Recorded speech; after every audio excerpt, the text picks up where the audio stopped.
नमस्कार,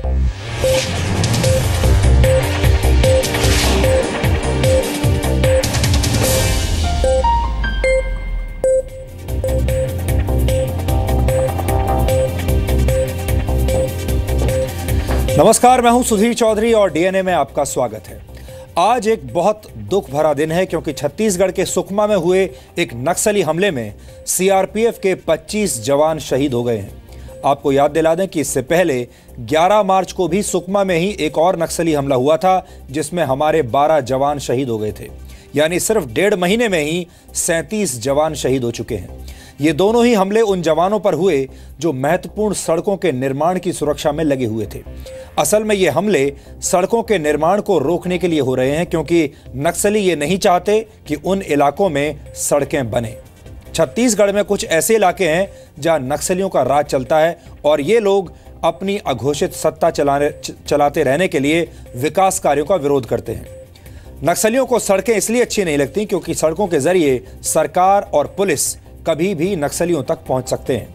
आप सोचते होंगे कि सड़कें कंक्रीट और कोल तार से बनती हैं, लेकिन नक्सल प्रभावित इलाकों में हर सड़क देश के जवानों के खून से सींची जाती है। ये देश को गुस्सा दिलाने वाली खबर है और इसका विश्लेषण देखना आज आपके लिए भी उतना ही जरूरी है। इसके बाद हम देश की राजधानी दिल्ली में वायुसेना के एक अधिकारी के साथ हुए अभद्र व्यवहार का विश्लेषण करेंगे। जिस तरह कश्मीर में पत्थरबाज होते हैं, ठीक उसी तरह दिल्ली में थप्पड़बाज दिखाई देने लगे हैं।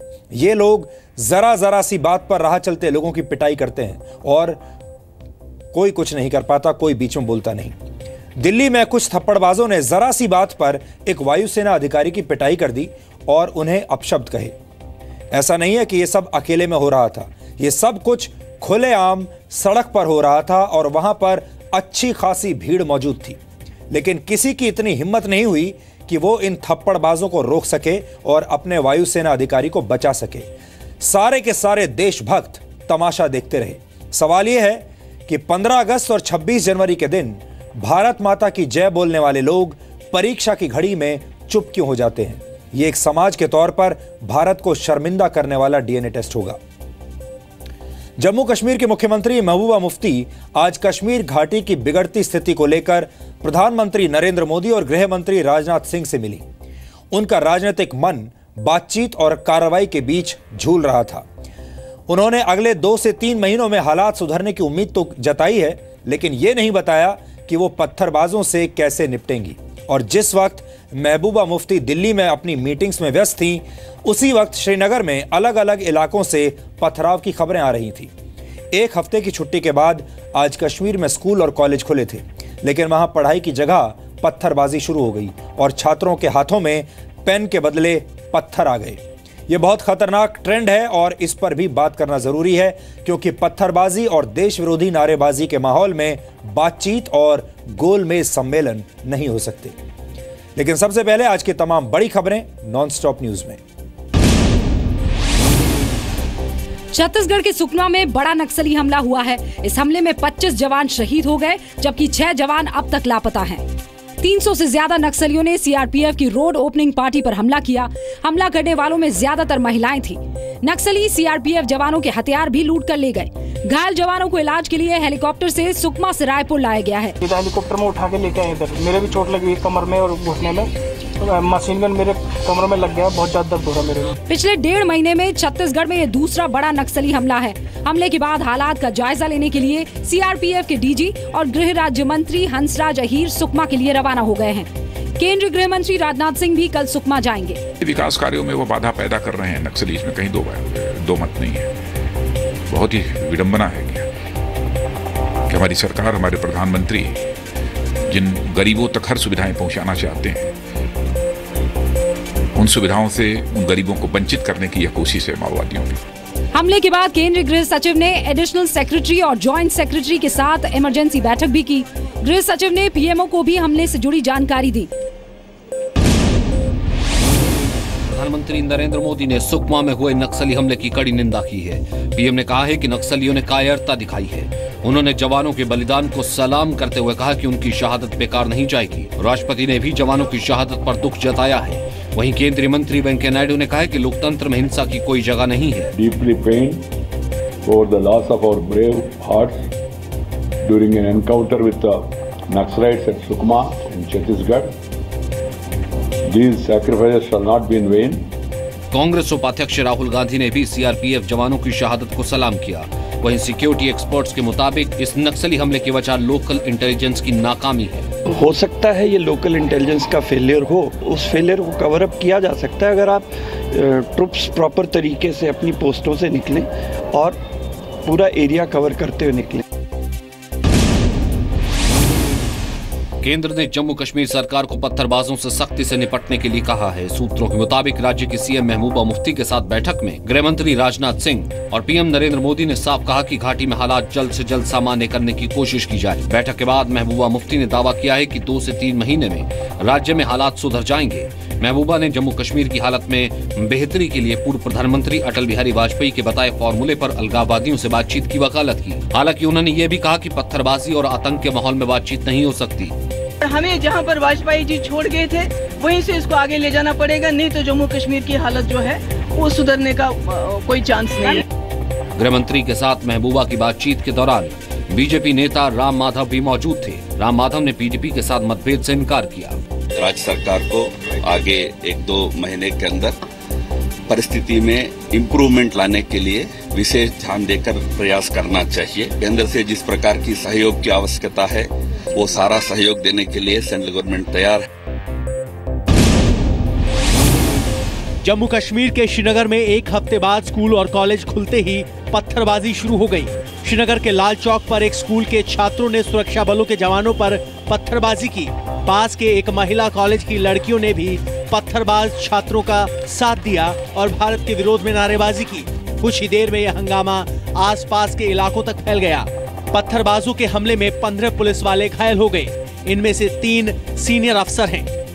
हिंसा के चलते आसपास के बाजार बंद हो गए। दूसरी तरफ कश्मीर के पुलवामा में आतंकियों ने सत्ताधारी पीडीपी के जिला अध्यक्ष अब्दुल गनी डार की हत्या कर दी। वारदात के वक्त डार श्रीनगर से पुलवामा जा रहे थे। आतंकवादियों ने उन्हें 3 गोली मारी। किसी आतंकी संगठन ने इस वारदात की जिम्मेदारी नहीं ली है। पाकिस्तान के पूर्व राष्ट्रपति परवेज मुशर्रफ ने लश्कर आतंकी हाफिज सईद को आतंकवादी मानने से इनकार किया है। एक इंटरव्यू में मुशर्रफ ने कहा कि हाफिज को पाकिस्तान में लोग आतंकवादी नहीं मानते। That this Hafiz Saeed issue is an issue in India, all right, not in United States. I've been to United States. I've met very important people. They probably don't talk about it all the time, but he's on a list. They talk about, maybe they talk about Haqqani. They will talk about Afridi, the person who's in jail because of his links with in the Osama bin Laden case. They don't talk about Hafiz Saeed. It's India which keeps talking about India has to, because he is behind 26/11. No, I don't think so. I don't think so. I don't think in Pakistan we don't call him a terrorist. केंद्र सरकार ने गाय और गौवंश के लिए आधार card जैसी योजना लागू करने का प्रस्ताव रखा है। सुप्रीम कोर्ट में पेश रिपोर्ट के मुताबिक सरकार ने गायों के लिए यूआईडी यानी यूनिक आइडेंटिफिकेशन नंबर जारी करने की योजना तैयार की है, जिसमें गाय की नस्ल, उम्र, रंग और दूसरी अहम जानकारियां शामिल होंगी। केंद्र सरकार का दावा है कि इसकी मदद से गायों को ढूंढने में मदद मिलेगी। AIMIM के नेता असदुद्दीन ओवैसी ने केंद्र की इस योजना पर सवाल उठाए हैं। अगर सरकार शेल्टर्स खोलना चाहती है गाय के लिए, ठीक है, खोलिए, 1 लाख करोड़ रुपए रखिए। आप 2 करोड़ नौकरियों का वादा किए, वो नहीं कर पाए, कीमतों में कमी कर नहीं पाए, ठीक है, चलिए अब गाय से आपको मोहब्बत है तो 1 लाख करोड़ का आउटले कर दीजिए प्रोविजन और ये काम करिए। बांग्लादेश से सटी सीमा पर जानवरों की तस्करी को रोकने के मामले में सुनवाई के दौरान सरकार ने सुप्रीम कोर्ट में रिपोर्ट पेश की है। यूपी सरकार ने सुप्रीम कोर्ट में पुलिस विभाग में भर्ती का रोड मैप दिया है। यूपी सरकार ने दावा किया है कि 4 साल में पुलिस विभाग में सभी खाली पदों पर भर्ती कर दी जाएगी।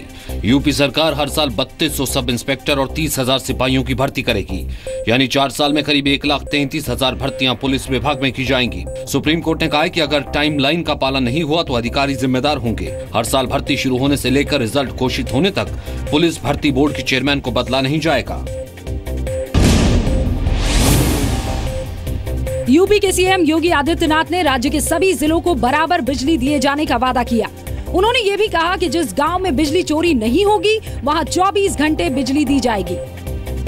जब हम लोग देखेंगे कि चोरी नहीं हो रही है, लोगों ने मीटर लगा लिए हैं, कनेक्शन उन्होंने ले लिए हैं और वहां पर लोग स्वयं इसके प्रति जागरूक हैं कि उनको 24 घंटे बिजली मिलनी चाहिए, तो उत्तर प्रदेश के ग्रामीण क्षेत्र में भी हम 24 घंटे बिजली की आपूर्ति 2018 तक अवश्य कर देंगे।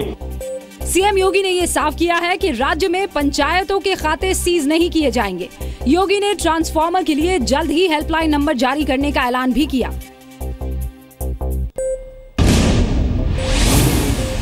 ओडिशा माइनिंग मामले में नवीन जिंदल की कंपनी जीएसपीएल को सुप्रीम कोर्ट से राहत नहीं मिली है। कोर्ट ने जीएसपीएल को ओडिशा के क्योंझर खदान से आयरन अयस्क उठाने की मंजूरी देने से इनकार कर दिया। इसके लिए एसबीआई ने जीएसपीएल को 2000 करोड़ का लोन दिया है। एसबीआई ने कोर्ट में लोन को पब्लिक फंड बताते हुए जीएसपीएल को आयरन ओर उठाने की मंजूरी दिए जाने की दलील दी, जिसका ओडिशा सरकार ने कड़ा विरोध किया। ओडिशा सरकार की ओर से पेश वकील ने साफ किया कि एनवायरमेंट क्लियरेंस नहीं होने की वजह से आयरन ओर उठाने की इजाजत नहीं दी जा सकती, जिसे कोर्ट ने मान लिया और मामले की सुनवाई जुलाई तक के लिए टाल दी।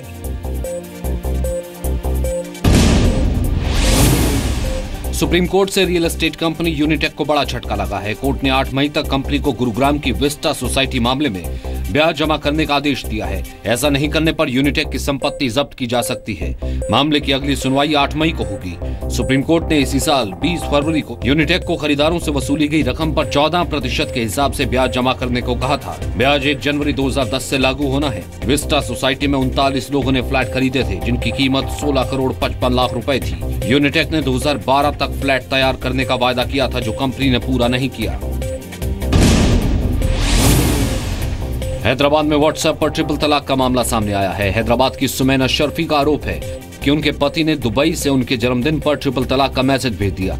सुमैना के मुताबिक उस पर किसी दूसरे आदमी के लिए सरोगेट मदर बनने का दबाव डाला जा रहा था और दहेज के लिए मारपीट भी होती थी। मांग पूरी न होने पर उसे तलाक दे दिया गया। उन्होंने हमारा पूरा सामान रख लिए, हमारे मम्मी का पैसा दिए, सो रख लिए और हर चीज में हमारे को व्हाट्सएप पे तलाक आया और हम क्या करना नहीं मालूम है। केंद्र सरकार ने सुप्रीम कोर्ट में ट्रिपल तलाक का विरोध किया है और इसे महिलाओं के संवैधानिक अधिकारों के खिलाफ बताया है। ट्रिपल तलाक के मसले पर सुप्रीम कोर्ट की संवैधानिक पीठ 11 से 19 मई तक रोजाना सुनवाई करेगी।